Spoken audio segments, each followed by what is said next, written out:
And I'm really happy to be here and share a few thoughts about how this came about, but also a bit more about publishing books as I have experienced it. So it's really a chats in the stacks, in the sense that would love to have a conversation of what your experiences are if you had embarked on publishing a book, and the joys and hardships. I'm looking at a few people in particular, and sort of the trajectory where this can go and what would be interesting to do next. Would really love to know more about it. I will not go too deep into biochar itself, so this is not a deep science talk. Apologize in advance if somebody thought they get the full scoop of biochar, but you can read the book. I think you can also comfortably kill rodents with it. It is sort of a little bit of a bigger book, all three of them. Just want to start with some comments on biochar itself. After all, so biochar science is not new. The term is newer, but the idea of adding biochar type substances to soils has emerged long ago, very early ones under the term charcoal peat, also charcoal in some literature in the mid-1800s. It's especially prevalent. And there have been quite a number of early studies with and without biochar looking at here dampening off in forestry nurseries and looking at root structures of tree plantings, but also some of the application here. The Cleveland charcoal supply this wonderful Cleve brand charcoal, where the ball really bounces if you use this charcoal. So don't use any other charcoal. Cleveland is the right thing to do. Then your ball bounces very well on this turf that you've fertilized with this charcoal. So obviously this is from the 30s. So biochar type materials have been in the scientific literature as well as in application and industry for a while, not under the term biochar, but also typically not appreciating the diversity of materials that went into production of what we now call biochar and the different biogeochemical effects it has on nutrients, water, and the biology of the soil. So that has really only happened in the last 15, 20 years, which is why that progression of science warranted and also several different additions.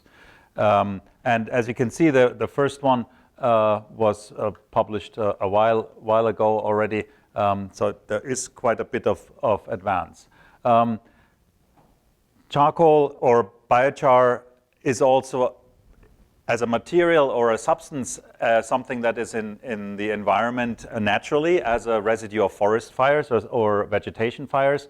And there have been early studies here from 1912 that looked at specimen of charcoal across the United States. So there's a specific study just on charcoal-like materials in soils of the United States.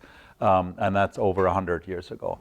So that didn't go very far, and largely was hampered by methodological issues, which to a certain extent still persist. So we published the first one, and if I say we, it's a broad we. There are many authors, so these are edited books, and I'll talk a bit more about that. And the first one in 2009, second in 2015. And now the most recent one this past fall in 2024,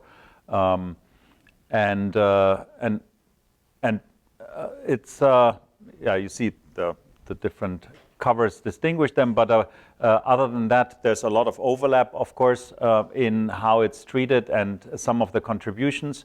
And I'll talk more about sort of the choice of how to go about this particular series of book publications, in contrast to others that I'll talk a bit about as well.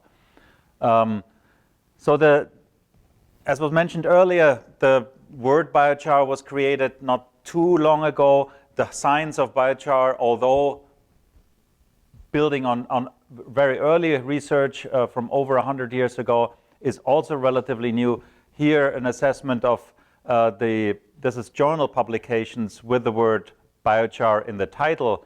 So the word biochar was coined around 2006, and the first edition of this book, this green one, was then published in 2009.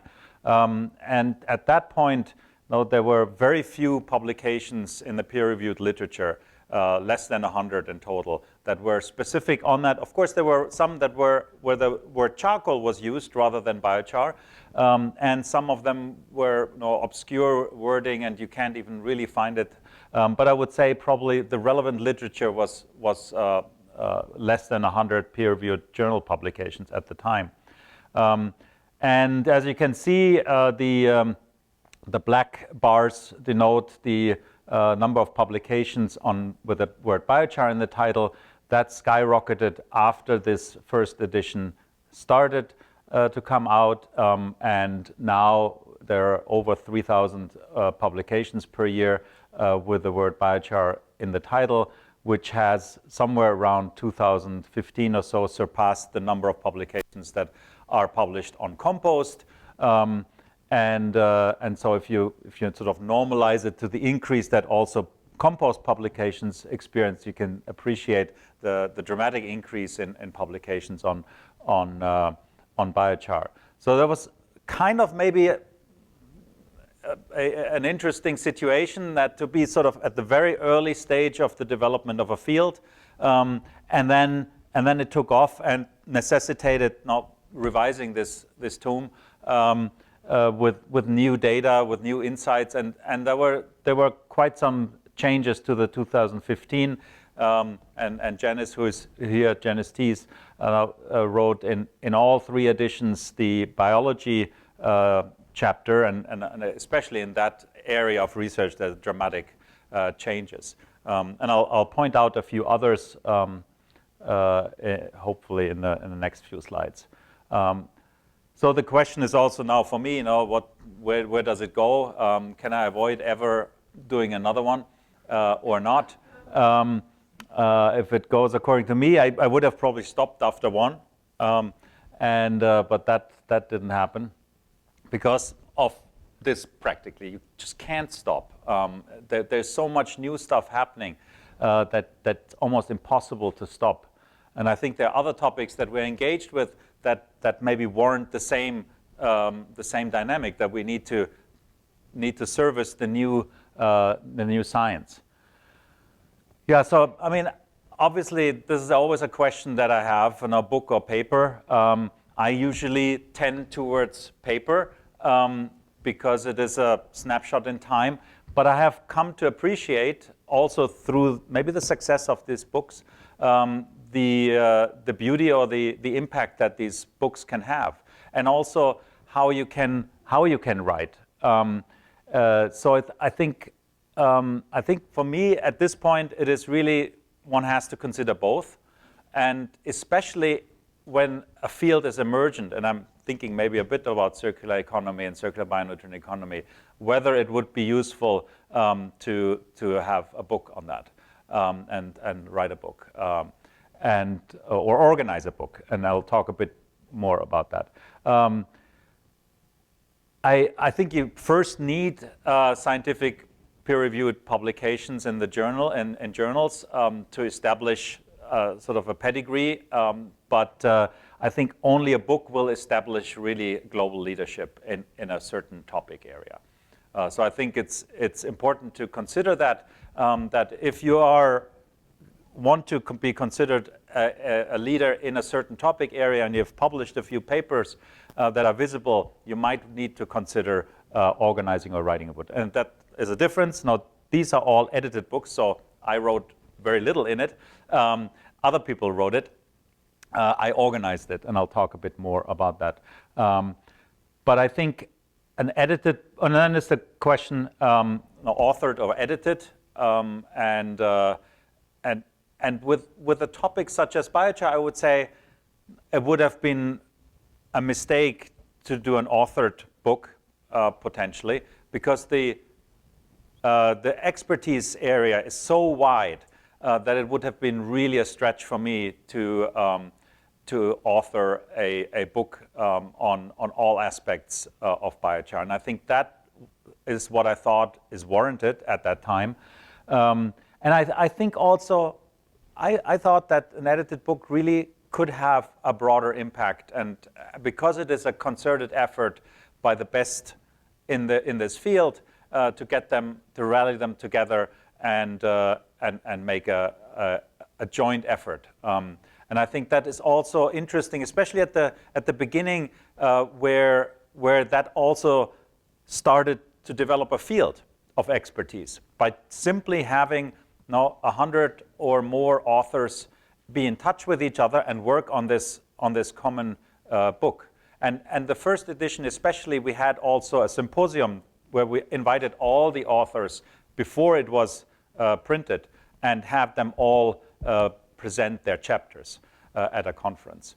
And so that really also generated some buzz and some community.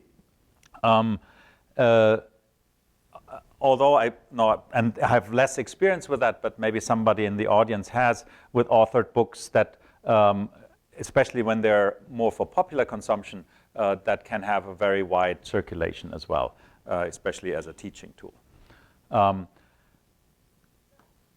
So those are the citation records over the years, and what I noticed with also papers, they usually go up and then they stay steady and they go slowly down. But if you have editions and you keep updating them every 5 or 8 years or whatever the rhythm might be, you actually can keep quite a high impact in circulation of a book. The challenge, and that's why I'd love at some point to stop this, is the contracts, the fine prints usually say you are obliged to do a next edition when the publisher likes that. You have also the right to do that, but they come breathing down your neck and say, "Oh, this sells very well. We want a next edition," and now, of course, this is so much work. At least when I do it, it seems it's too much work to do very often. Yeah. Periodicity determined by the publisher, or you're like, yeah, enough time has passed and there's a lot of literature, so I can think about a revised version, or is it like the publisher Springer or McGraw-Hill telling you like, no, now you need to work on it? Well, they tell you earlier than you would like to. So the question was whether what's the rhythm of republishing editions, and who is the biggest nag? Is it yourself or is it the publisher? And definitely, I would say, in my experience, it's the publisher before you are ready to do the next one. And definitely it was, the frequency was greater than I would have liked to do, but at some point you either need to do it, or somebody else does it, or the publisher looks for a different author team, and so you're sort of a little bit on the hook with this, which you might want to think about whether you are doing this or not. And then also changing publishers is a challenge, and it's hard. Also, when publishing houses get sold to other publishing houses, then you have a different publishing house, and then maybe it's not as smooth as you would like to have it, because you had a good experience the first time around, and you started an engagement with a certain publishing house, and then it's a different one the second or third time around. For this particular book and its two successors, the content strategy was, it was an edited book, so different author teams for each chapter, and sometimes it was the same author team with a different author order that divided up a certain topic area. But the idea was always to do it comprehensive, so that one sits down first and said, what are biochar, or take any other topic, what does need to be in there so that everything's covered that needs to be covered. So it is these ones are designed to be textbook style, so that if you have a question, you just have a one-stop shop. You just look into it, and if it's not in there, the idea is the info doesn't exist. And then we try to get the best scientists to join the team, and that is once you do that is really hard because you need to have some kind of convening power to doing that. And now probably many of you get invitations to author a chapter almost weekly, and you can't do it. So you always say no. So how do you make the people that you really want to have say yes? And that's the trick. And then also follow through, right? Saying yes is one thing, but actually a manuscript in my inbox is quite another thing. And you can't have one chapter come now and the other chapter come in 2 years. That doesn't work either. It has to come relatively one on top of the other. So the other strategy that we followed in this book is and all three of them, and actually I'd point out another one over there as well, is really to use the liberty to go into principles, similar to a textbook. That's something you can almost never do in a journal article, not even a review article. Very often, old stuff you can't repeat, or the Earth is round, that you put a round Earth there, and say something totally obvious.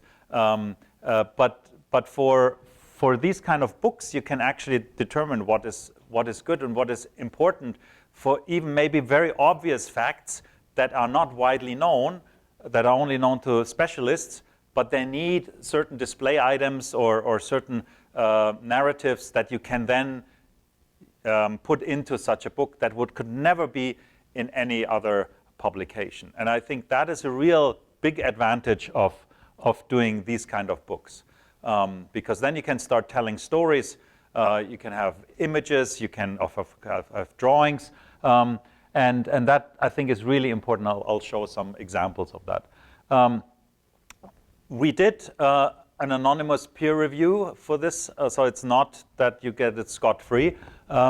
So it goes out to one, at this point, in these ones, it went out to one inside reviewer, so an author of another chapter, and then one outside referee that can really rip into it.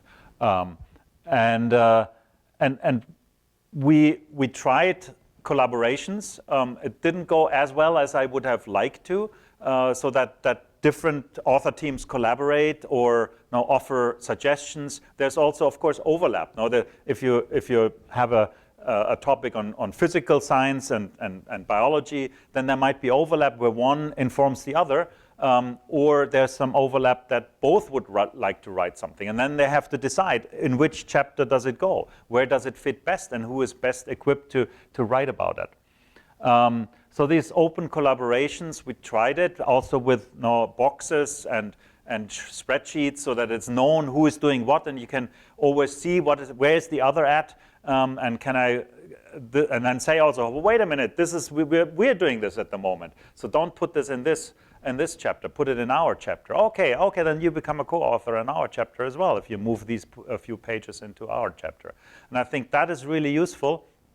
It's sort of also an automatic review system, continuous review system. We did have rejections in all editions, so I was a little bit mean. If it just wasn't up to snuff, I rejected it, and that was the end of the story.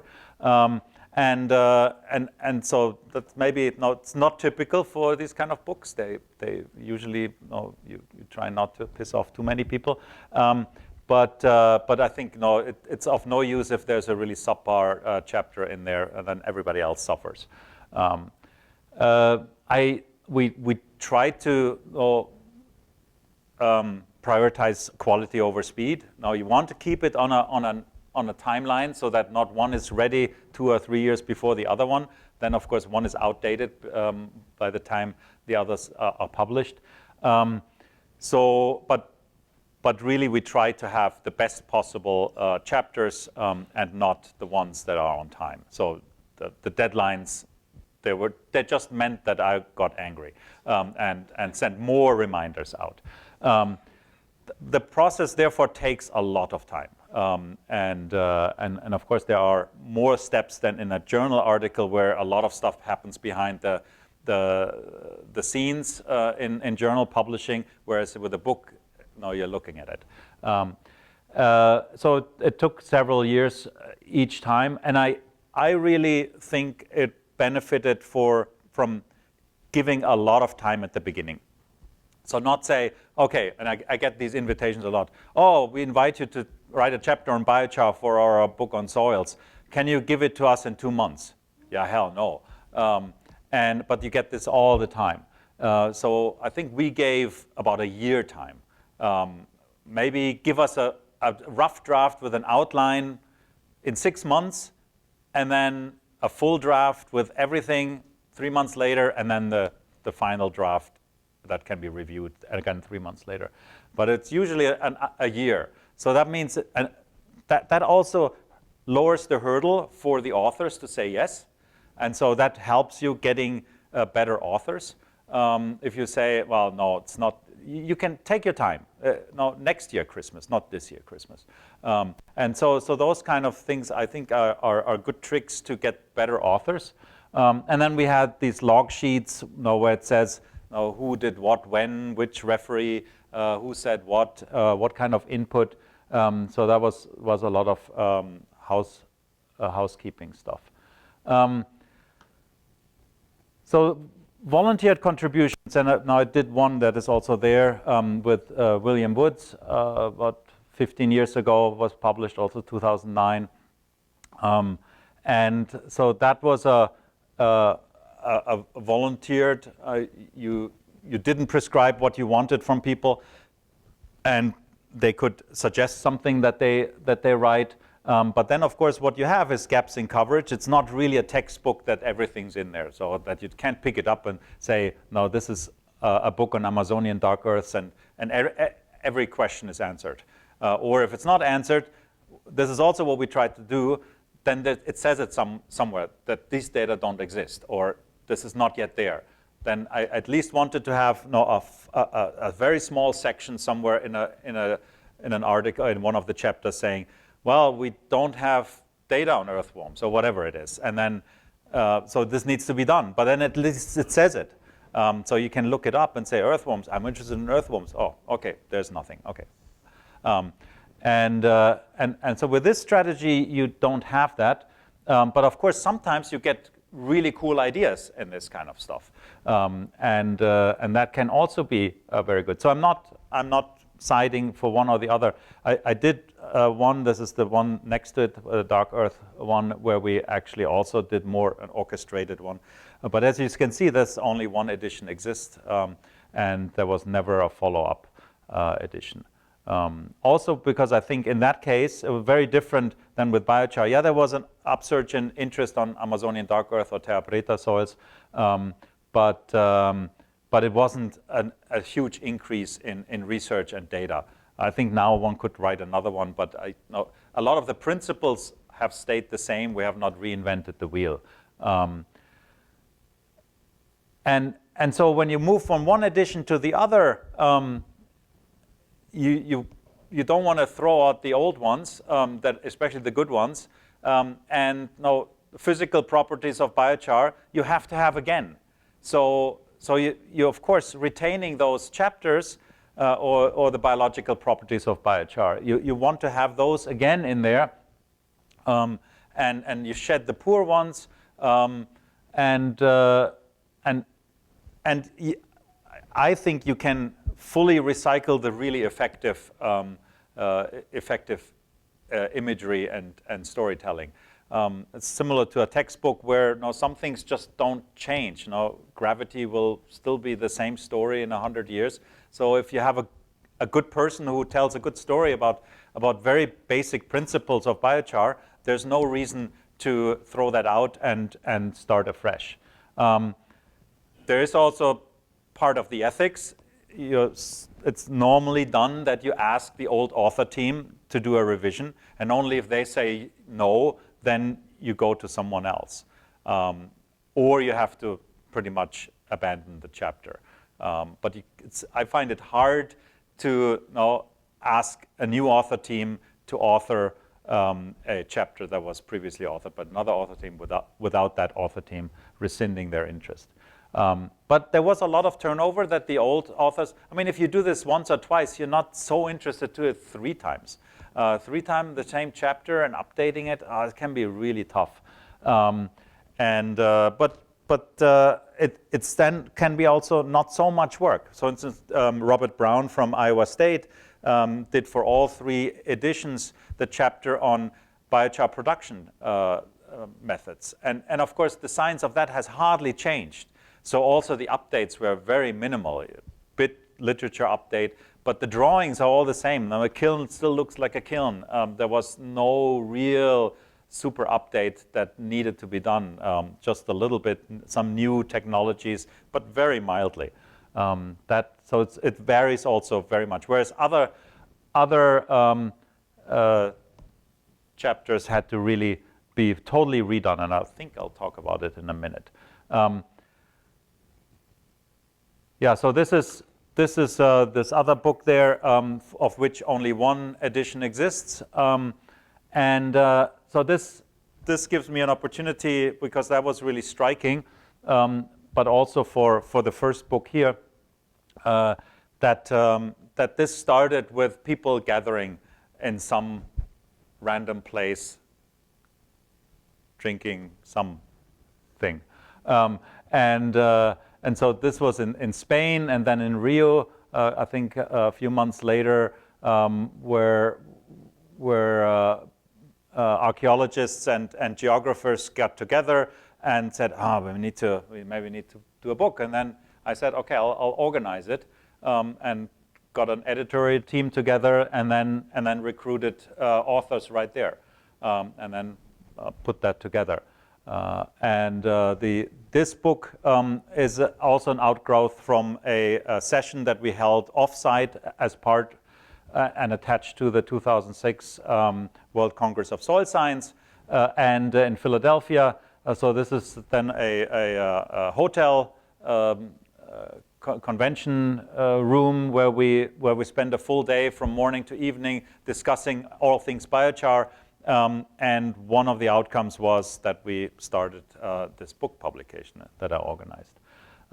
So those can happen as an outgrowth, but you can also start inviting people to those and say, hey, let's go get together, attached to a conference if everybody's already there anyhow, and then we'll get a room somewhere, and then we'll start discussing what this could be, and then off you go. All of these things work out. Getting the people that you want is not easy. I mean, if they're already at the conference, maybe that's easy enough. Sometimes monasteries and castles are really a good draw. You need some money to do so. But if you have a good team, and that's really key, and sometimes it works better, and sometimes not so good. But having these Bellagio kind of ideas, I think, really help in getting good people together and making good progress on the science. This is not a book publication that came out of that. That was another journal publication. So a couple of comments on the content strategy. So we were, as I said earlier, we were really interested in the principles, not necessarily the latest science. Yes, it should be based on the latest science, but no, not really figuring out what is all the latest stuff and packing everything in, but really using the latest science to come up with principles, sort of textbook type principles that are still valid in 100 years. Trying at least, so that we can say this is the foundation. If you know this, then you can build on that. With these kind of things, that sometimes they're very simple diagrams that convey a very central message. Here, for instance, with these, what are the overlaps? What are the entry systems for biochar systems? And making the point that yes, you can say that biochar is a material. It's something that you can touch. Comes in a box if you buy it. But you you can also see biochar as a system to achieve certain things. And in this case, we introduced now this synergy or trade-off with mitigation of climate change and water pollution, energy production, waste management, soil improvement, and asked the questions, can you be anywhere on this to have social and financial benefits, or only if you're in the middle? And how many of these middles are there? Or is this such a constraint that the middle just doesn't exist? And so I think these diagrams are really important. Sometimes they're super simple, and they're non-obvious very often, because we don't think sometimes as simple enough and can't take a step back. But I think these books benefit extremely from taking a step back and telling a story sometimes that's very obvious to you, but not to everyone else. And I think then they can be really, really successful. I mentioned now the principles and the drawings. Now this is one of the most successful drawings that is in the first edition only, because the author team in the second edition didn't take that drawing, I believe, and it's not in the third either. But this is one of the most reproduced image from the whole book. Totally simple, right? It tells the story that with different temperature on above 400 degrees, 800, 1,500, 2,500, you get different microphysical structures, from more turbostratic on the left to more sheet-like, graphene-like on the right. And so this is a very simple drawing done with a pen and ink, but incredibly, I mean, it's non-obvious, totally non-obvious to do something like that, because you would say, this is child's play, this is who's interested, this is not really scientific, there are no data in there, but super effective in communication and generating new knowledge. And really, no, you can never publish a paper with this kind of drawing. Every reviewer says, no, throw it out. But in a book you can, and it's super effective, extremely effective. Same here, sort of the idea is walking somebody through classification systems. Now, introducing a new classification system. If you wanted to do that in a journal article, forget it. They will never let you. You need a lot of data to come up with a very computationally intensive approach and arguing why this should be done this way. And in a book, you can just throw something out and say, let's try that. Well, why not having 5, 6, or don't even say how many classes of something or other. And also nomenclature. We have a box in there that now I gathered a few people that are not even the authors of the chapter to just think about what is biochar, what is the definition, and also that you can never do in a journal article, very, very difficult. And then, of course, what happened also in this last book, that we felt we had to go beyond soil. And we didn't quite include burgers, but this is a charcoal burger, so there's charcoal in the bun, and obviously, I guess, charcoal on the meat as well. But include building materials, include transport, storage, application, animal feed, biochar's animal feed, and policy chapters. And so now there you can already see the building materials. Now, how does a soil scientist write something on building materials? I don't even know also the shear something structural aspect of it. So that would be completely inappropriate if I would write this.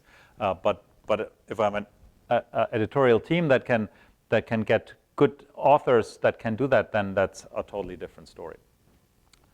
So biochar beyond soil is something that we included only in the last edition. That's not in the first and second.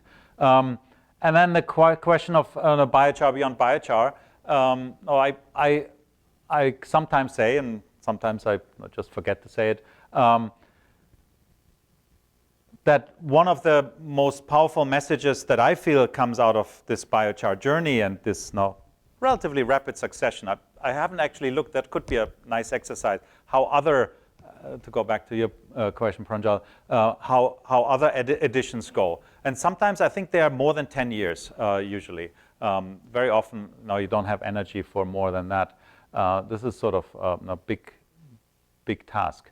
But So this biochar was only coined in 2006, and you could say discovered only 5 years earlier than that in the modern scientific realm.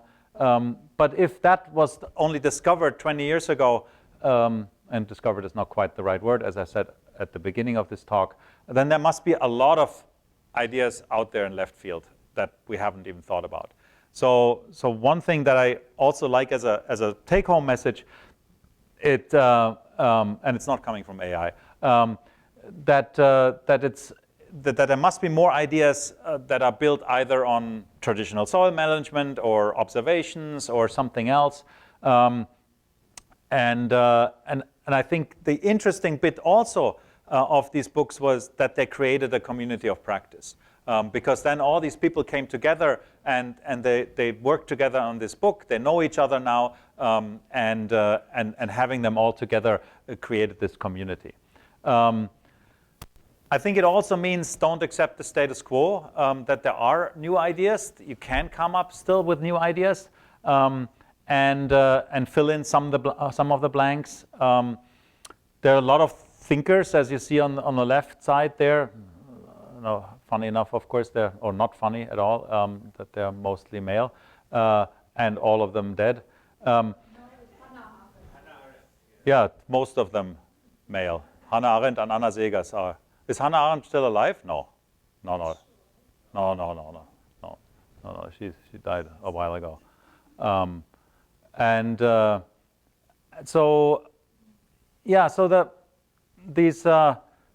These inventors or big thinkers, I feel there's still a lot that we can do to come up with new ideas, especially if we're going more interdisciplinary and broaden the scope of work.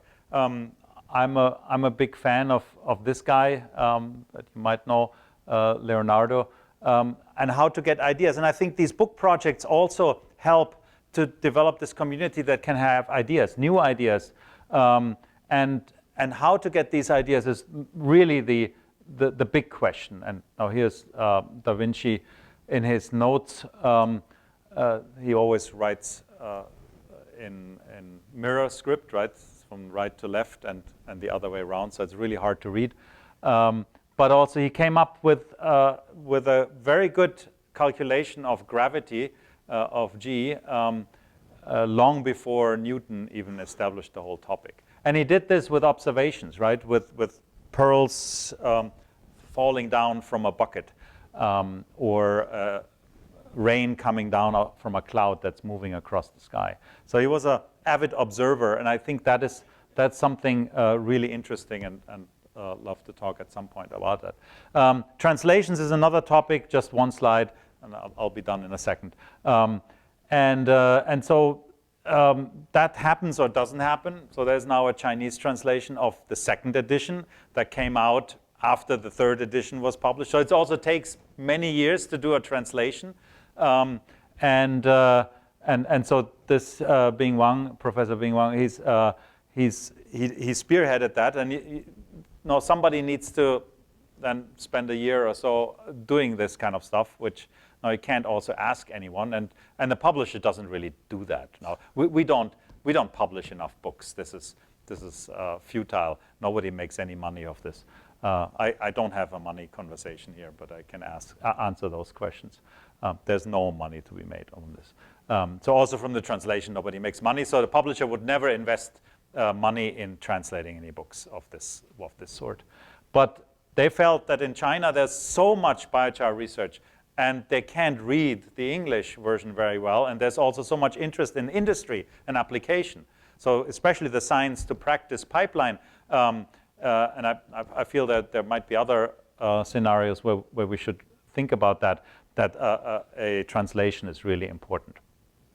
And then I now wanted to tee up a conversation with you guys about what kind of books would you like to write or edit.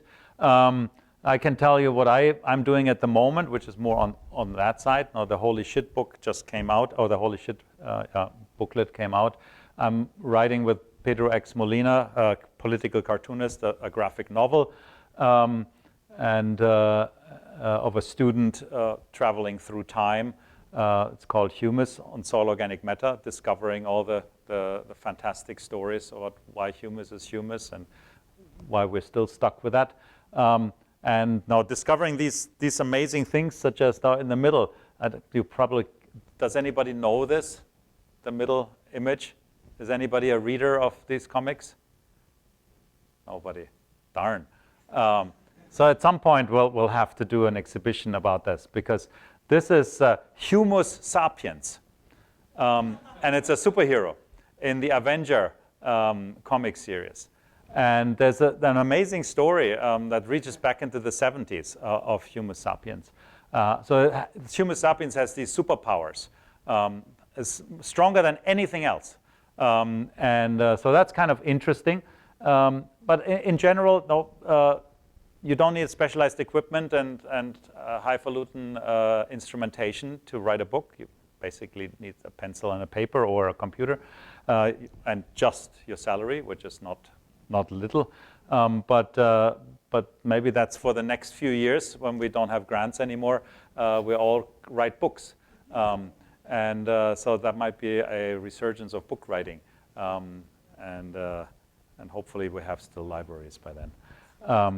Okay, with this happy note, just the last one, nothing to do with me other than that I love it. Ernst Haeckel illustrated the world, and I have a more modern copy over there. The world in sort of more aesthetic realm, and that really made it into practically every household in Europe. So that's something that you gave for Christmas.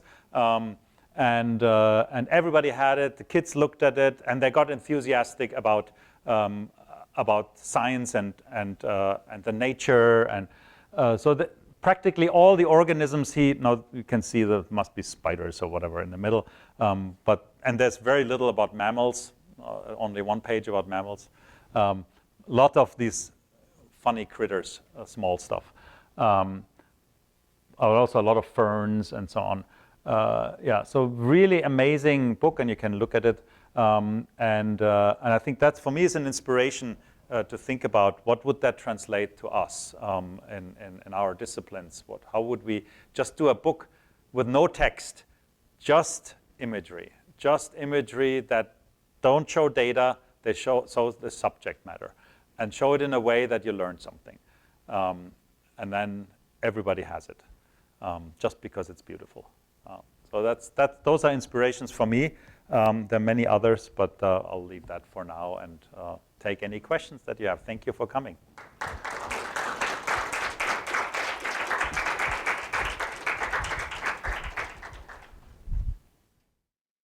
Thank you, Johannes. I have a question here from the online audience. The growth of the field has been exponential. What current areas of research with biochar do you find most interesting today? That's totally biased, of course. It's what I do. Otherwise, I wouldn't do it. But there are a few things that I don't do that I can't do, or that I would like to do, and I still can't do. So one area that we had started is more in the electrochemistry area, because we at some point figured out that biochar is a very good electron shuttler, and so we adopted a geo capacitor and a geo battery, and we coined the term biosnorkel as a way for microorganisms to access a broader range of redox systems in the soil by sitting on a biochar particle, and so any facilitation of electron donation or acceptance is an energetic bonus, and I think that has not been studied to any extent in the rhizosphere, microorganisms a little bit, and I think that is really interesting. I just don't know enough about it. I think the signaling interruption is still a very interesting one, from micropathogens to plant, or the other way around, plants to pathogens, for instance, also not yet done enough. The whole water issue, there's so few people who study soil physics and soil water these days. It's not attractive enough, I think, maybe, we don't have really soil physicists anymore. So there are a few areas that are a little bit neglected in biochar science. Yeah. Thanks.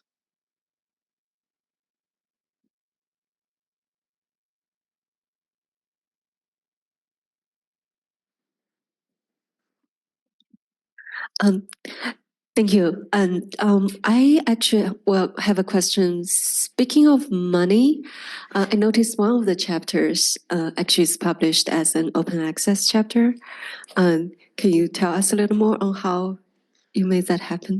Yeah, I think we negotiated with the publisher that a chapter must be open access.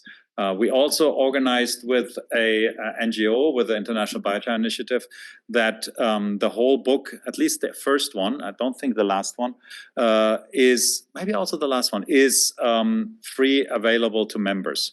So no, that is a way to work with institutions that make it then available, that are in that domain, that to make the book freely available to members of that NGO.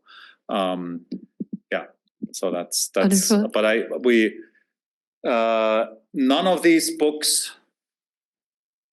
No, well, the ones on the left. But these here, these normal Springer and whatever, we paid anything, right? I think this, we have not provided any funds. So these are all, they make it work on their sales in some ways.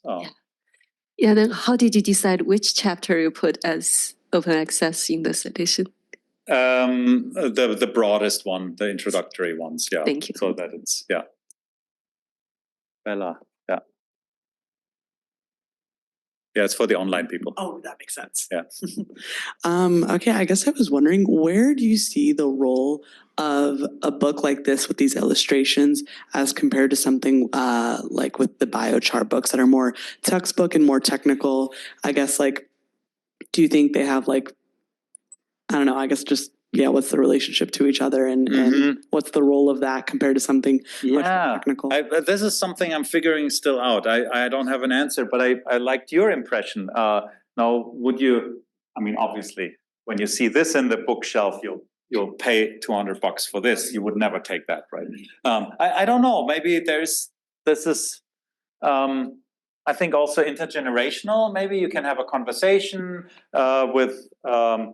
with your grandmother, with your niece, and then have a, maybe you are a spider person, and then then you can have a conversation. Oh, look at this cool stuff! How they do stuff, and actually they excrete XYZ, and they only live in the Sahara, and they kill their prey this way. And so maybe there's a lot of storytelling that you can attach to it, but the entry point is something like that. And you see on the cover of this later edition, that's the most famous one, which is I think only a redrawn in this this book, but was on a different book, and has been really instrumental in moving the science for the deep sea forward, just because of the beauty of it. And I'm wondering whether we're missing the boat if we're not using some of these ideas in our own scholarship. And I think books is the way to do it. Again, now journal article, you're not going to get there.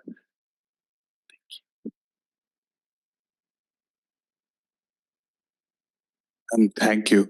Yeah, following up on Bella's question, what do you think of the dichotomy between like a popular, like science text, not textbook, but a popular kind of science communication book? Like you're seeing like all these fungal books coming out, like Mother Tree and Tangled and all of these books by Merlin Sheldrake. And then like the critique that they receive then from scientists about like, oh, they're playing fast and loose with some facts, and maybe they're taking some liberties, and for the narrative kind of purpose of the book. And ultimately, the book is reaching a lot more people than like a very kind of straight-laced textbook on fungal networks underneath trees or something like that. Yeah. So, no, that's a good question. I'm just chatting, right? I don't have a fast opinion really, and I'm rather interested in what all you think about that. But I in general, no, the specifics are important. Is a certain book really not telling nonsense, or is this actually based on on scientific facts, and I would say that more in the storytelling.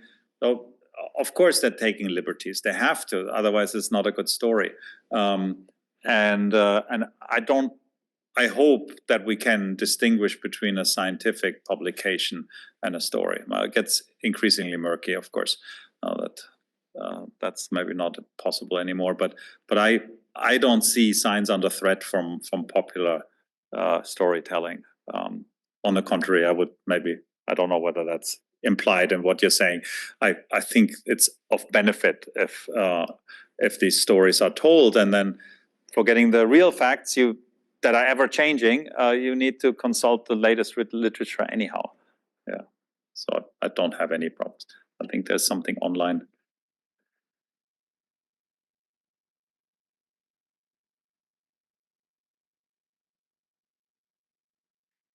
Could you address how you worked with the illustrator who completed the graphics? Was there a single individual, and did that person create draft images that were then revised in consultation with the author and editor until perfect? Yeah, good question. Unfortunately, it's up to yourself. It's really these book publications, they don't really provide any services.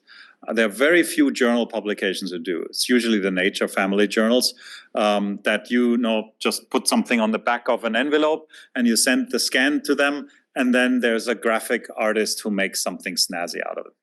But even that, sometimes you have to put your foot down and say, you have got to do this. I can't do it, and then they make something really nifty out of it. But this is all some student that has a talent, or I try my best, or it's PowerPoint, which is usually a little crap. I don't know if this is the same or different question, but between you and Pedro, the cartoonist, I'm trying to imagine the dynamic, knowing these two people. But cartoonist, he's a political cartoonist, writes one a day, and it's kind of a one-liner, and then here you're making a narrative about something so arcane. Like, how's that work? Wow, that's a very good question, and I'm sure to have some stories to tell about that. And I find it super challenging, not because of the individual Pedro. I think it's just the two ways of working. I'm not a storyteller, really. No, I'm a scientist. I don't know how to do that, and especially not making a cartoon. And there's so many rules, so I need a lot of remedial education to even come up to speed of how do you make a page, and what does rhythm mean, and all of that. It's really interesting, but I feel very rewarding. It takes a lot of time on everyone's side, and I'm incredibly grateful to Pedro that he's so patient with my idiocy and my constant revision requests, and of course now you have to draw this stuff and then redraw it, and luckily he works on electronic media, so he's not actually drawing on paper and then we throw the paper away, but he's doing electronic, which makes also exchanging versions more seamless, and changing words is then very quick, right? You just exchange as in a normal editing platform. Yeah, so that's the most intriguing bit, to figure out how to do that, and give him or any graphic artist the license to be creative and not to be too prescriptive, and then that means also we have to have periodic conversations of what I'm trying to achieve, and what is this, and who is this protagonist, and then write down also what does this protagonist look like, what kind of mood is that protagonist in, so that he can figure this out to put this on paper. I find this really interesting. Yeah, so I know that the whole process, I think, is super interesting and merits further examination. Yeah, to do a graphic novel. But I know that there are several people that do this. I've met now as part of this, thinking about that, several people across campus who are writing or have written graphic novels on their subject matter, more in sort of health and development area than in sciences. I think sciences is very, very rare. Yeah.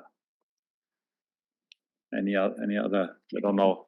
Yes, I have another one from the online audience. How has your understanding changed of the role biochar plays in addressing climate challenges since the first edition was published? Yeah, I mean, it has changed dramatically. The science has maybe not changed so much. I think a lot of we have much more data, so we can actually give quantitative. I think the basic ideas have not changed, but the quantification is better because just people have made experiments, so we have actual data. The basic thinking is remarkably similar. The application has dramatically changed. So in 2006, 7, 8, when we wrote the first one, there was no technology provider, or you couldn't buy any biochar on Amazon or something like that. That only started in 2011 or thereabouts. And the technology providers that you can go online and buy yourself a pyrolysis machine to make biochar on your farm, that only has happened in the last 8, 10 years. And there's still a lot of development in that area. And of course, with something like climate change mitigation, scale matters. So if one person in the world does it, it might be fantastically effective of what that person does. But if it's only one person doing it in a tiny machine making 1 gram a day, it makes no big difference for CO2 in the atmosphere. So that matters, how many people are doing that, and at what scale are they doing it, and in which kind of industry sector is it done, and that will only develop further. So there are some big changes that have happened, and with good reason, that you need to take it easy and do due diligence in the sciences. So scaling too quickly is also not a good idea. And as Young-Min knows by now, biochar constitutes more than 80% of the carbon traded as CDR in the voluntary carbon market globally.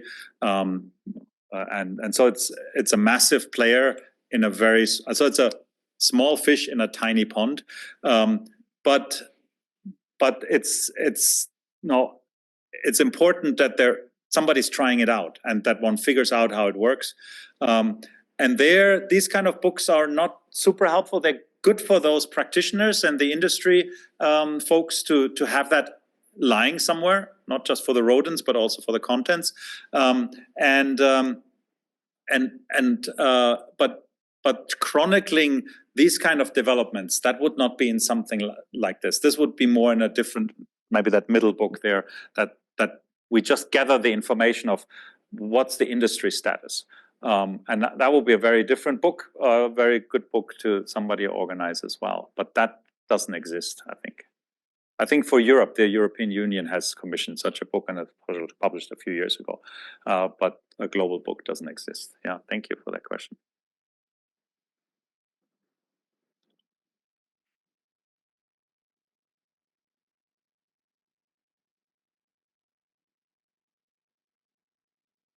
Thanks so much, Johannes, for this talk. I'm curious if you could tell us a little bit about your process in your co-publishing of Holy Shit and how that maybe compares to your publishing process of your recent biochar book. Yeah, so the Holy Shit happened very different from all the others. So it's a book published in collaboration with an artist, not with other scientists. So it's not designed a priori, but it's an outgrowth of activities. So it's an outgrowth of creative activities that then now created a book. And I find that very interesting. So in this particular case, Ella Ziegler and I developed a quiz show that we trialed at different art venues and performance venues, having different questions. It's still not scientifically interesting or educational because we're asking questions about, is it nitrogen, is it phosphorus? Now, what is this beetle doing? And so on. So facts in there to have conversations with the audience about science and discovery and technology and addressing global change issues. And at the beginning, we didn't have any idea that we would publish a book. And then at some point, more people had interest in that, and we said, "Hey, we can't come to every place. Now, what about making a book so that you can actually play it yourself? Take it in your classroom and play it yourself." There's also a slideshow that goes with it that one can then use in a classroom and play this quiz show with the students, high school, whatever student, at home with your grandmother, and yeah, so very different. Maybe there are some also interesting stories that we probably won't have time to cover today, and I didn't prepare anything.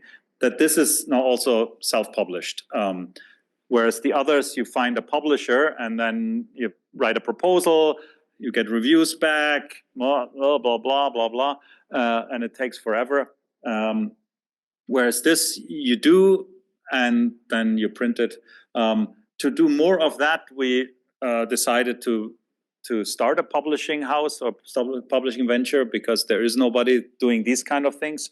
So we started the Soul Factory Press, and hope to do more of these things. Also, not but I'm necessarily involved, but soliciting proposals from others that are interested in publishing something at the intersection of art and sciences.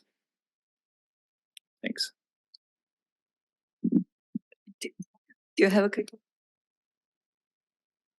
For your presentation, which made me so excited about writing a book. So the key question is, what do you say to like PhD students or early career researchers who are interested in writing a book? Like, is there the right time to think about writing a book, or there's no right Yeah, time? I mean, this is so different between the disciplines, right? And in the humanities, the only thing that counts is a book, and their PhD thesis is a book, and that doesn't exist in our disciplines on this side of campus. And what I've very often seen also in tenure evaluations, and when I evaluate tenure in other organizations, that in our disciplines, book publications are, I'm talking now soil science and plant sciences. In global development and more the social sciences, that's a little murkier, that no, we don't value book publications very high. So that's why I always would say, now leave that for when you're tenure track faculty. Don't do that as a student or postdoc, because you don't get out what you put in. You have to publish journals at that point in the disciplines that I'm more familiar with. But I know in art history, journals, there's nothing. You have to publish a book. The book is the litmus test for your scholarly endeavors. Yeah. Thank you very much. Thank you. And in the meantime, I guess you guys, your generation is shaping the scholarly publishing landscape now. So maybe that we will have a more balanced way of put our output together. And that doesn't have to be the same. Yeah, I think we can change also. But yeah.